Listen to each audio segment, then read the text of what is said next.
বিসমিল্লাহির রহমানির রহিম। আসসালামু আলাইকুম প্রিয় বন্ধুরা।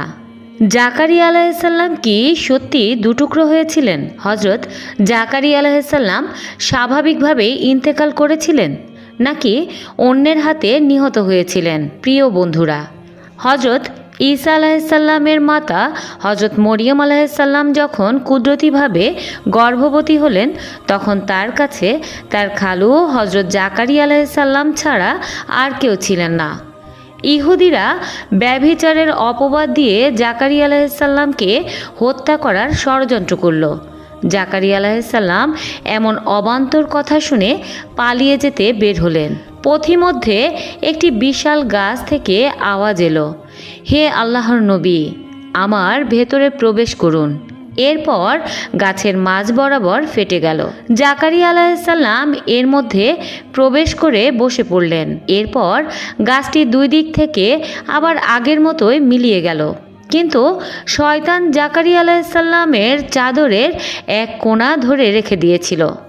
ফলে চাদরের সেই কোণাটি বাইরেই রয়ে গেল। বনি ইসরাইল তাকে খুঁজতে খুঁজতে এই গাছের কাছে চলে এলো। তখন শয়তান মানুষের বেশ ধরে বলল, আমি জাকারিয়ার চেয়ে বড় আর কোনো জাদুকর দেখিনি। সে তার জাদুর বলে গাছের ভেতরে লুকিয়ে গেছে। তার কথা বনি ইসরাইলের লোকেরা বিশ্বাস করল না। তাই শয়তান তাদেরকে জাকারিয়া আলাইহিসসালামের বের হয়ে থাকা চাদরের কোণা দেখালো। তখন তারা শয়তানের কথা বিশ্বাস করে নিল। তারা জাকারিয়া আলাইহিসসালামকে হত্যা করার পরামর্শ করে বলল, গাছটি আগুন জ্বালিয়ে দাও, তাহলে সে জ্বলে পুড়ে মারা যাবে। শয়তানের বিরোধিতা করে বলল, না না, করাত দিয়ে গাছটিকে চিরে ফেলো, তাহলে সেও করাতের মাধ্যমে দুই টুকরো হয়ে মারা যাবে। বনি ইসরাইল শয়তানের পরামর্শ অনুযায়ী করাত দিয়ে চিরে জাকারিয়া আলাইহিসসালামকে শহীদ করে ফেলল। প্রিয় বন্ধুরা, জাকারিয়া আলাইহিসসালাম সম্পর্কে আমরা আরও একটি কাহিনী শুনে নেই। এই কাহিনীর শুরুতে জাকারিয়া আলাইহিসসালামের ছেলে ইয়াহিয়া আলাইহিসসালামের হত্যার বিষয়টিও জানতে পারব। মিরাজের রাতে মহানবী হজরত মুহাম্মদ সাল্লাল্লাহু আলাইহি ওয়াসাল্লাম হজরত জাকারিয়া আলাইহিসসালামকে আসমানে দেখতে পেলেন। তিনি সালাম দিয়ে বললেন, হে ইয়াহিয়ার পিতা, বনি ইসরাইলেরা আপনাকে কেন এবং কিভাবে হত্যা করেছিল তা আমাকে একটু বলুন। জাকারিয়া আলাইহিসসালাম বললেন, হে মুহাম্মদ সাল্লাল্লাহু আলাইহি ওয়াসাল্লাম, এই বিষয়ে আমি আপনাকে বিস্তারিত বলছি, আপনি শুনুন। আমার ছেলে ইয়াহিয়া ছিল তার যুগের অনন্য গুণের অধিকারী শ্রেষ্ঠ যুবক। দেখতে সুন্দর ও বড় মর্যাদার অধিকারী ছিলেন।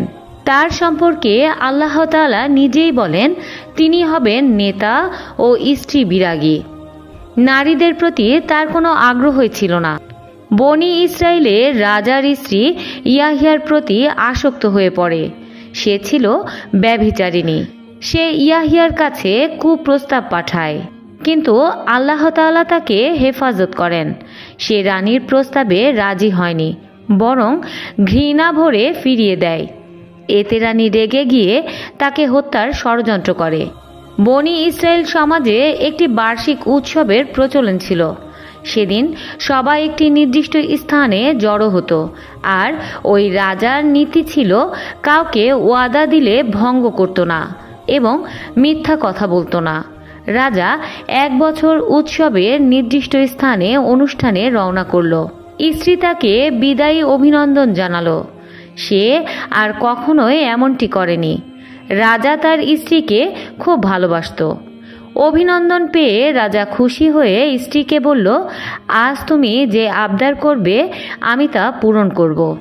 স্ত্রী বলল, আমি জাকারিয়ার ছেলে ইয়াহিয়ার রক্ত চাই। রাজা বলল, এটা ছাড়া অন্য কিছু চাও। স্ত্রী বলল, না, আমি এটাই চাই। রাজা বলল, ঠিক আছে, তাই হবে। এরপর রানী ইয়াহিয়াকে হত্যা করার জন্য জল্লাদ পাঠিয়ে দিল। ইয়াহিয়া তখন মিহরাবে সালাত আদায় করছিল। আমি তার পাশেই সালাত আদায় করছিলাম। এই অবস্থায় জল্লাদ ইয়াহিয়ার মাথা তার শরীর থেকে আলাদা করে ফেলল। এরপর তার কাটা মাথা একটি পাত্রে রানীর কাছে নিয়ে যায়। এতটুকু শুনে প্রিয় নবী সাল্লাল্লাহু আলাইহি ওয়াসাল্লাম বললেন, আপনার তো প্রশংসা করার মতো ধৈর্য। জাকারিয়া আলাইহিসসালাম বললেন, এই ঘটনার সময় আমি সালাত থেকে একটুও অন্যদিকে মন দেইনি। জল্লাদ ইয়াহিয়ার কাটা মাথাখানি রানীর সামনে নিয়ে হাজির করেছিল। দিন শেষে সন্ধ্যা ঘনিয়ে এলে আল্লাহ তাআলা ওই রাজা, তার পরিবার এবং সৈন্য সামন্তকে মাটির নিচে ধসিয়ে দেন। পরের দিন সকালে এই ঘটনা দেখে বনি ইসরাইলীরা বলাবলি করতে থাকে, জাকারিয়ার আল্লাহ তাআলা জাকারিয়ার পক্ষে রাগান্বিত হয়ে আমাদের রাজাকে ধ্বংস করেছে। চলো আমরাও আমাদের রাজার পক্ষে রাগান্বিত হই এবং জাকারিয়াকে হত্যা করি। তখন আমাকে হত্যা করার জন্য তারা সবাই মিলে আমার খোঁজে বের হয়। এর মধ্যে এক লোক বনি ইসরায়েলীদের এই ষড়যন্ত্রের কথা আমাকে এসে জানিয়ে দেয়। আমি একটু সাবধান হয়ে যাই। আমি তাদের হাত থেকে বাঁচার জন্য সেখান থেকে পালিয়ে আসি, কিন্তু ইবলিশ তাদের সামনে থেকে আমার পালিয়ে আসার পথ দেখিয়ে দেয়। যখন দেখলাম তাদের হাত থেকে বাঁচার কোনো উপায় নেই, তখন সামনে একটি গাছ দেখতে পাই। কাছে যাওয়ার জন্য গাছটি আমাকে ডাকছিল এবং দুই ভাগ হয়ে গিয়েছিল। আমি তাতে ঢুকে পড়ি, কিন্তু ইবলিশ তখন আমার চাদরের আঁচল টেনে ধরে রেখেছিল। যখন গাছের ফাটল মুছে যায়, তখন আমার চাদরের আঁচলটি বাইরেই থেকে যায়। বনি ইসরায়েলীরা সেখানে হাজির হলে ইবলিশ জানায়, জাকারিয়া জাদুর বলে এই গাছের ভেতরে ঢুকে পড়েছে। বনি ইসরায়েলীরা বলল, তাহলে গাছটিকে আমরা পুড়িয়ে ফেলি। ইবলিশ বলল, না, বরং গাছটিকে করাত দিয়ে চিরে ফেলো। বনি ইসরায়েলীরা তাই করল।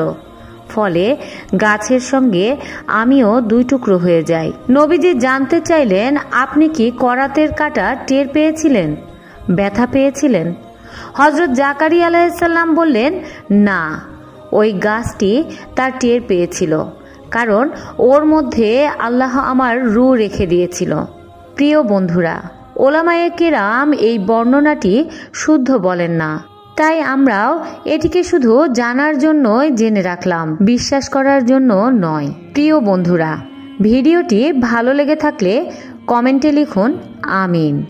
পরবর্তী ভিডিও দেখার আমন্ত্রণ জানিয়ে আজকের মতো এখানেই বিদায় নিচ্ছি। ভালো থাকবেন, সুস্থ থাকবেন এই প্রত্যাশায়। আল্লাহ হাফেজ।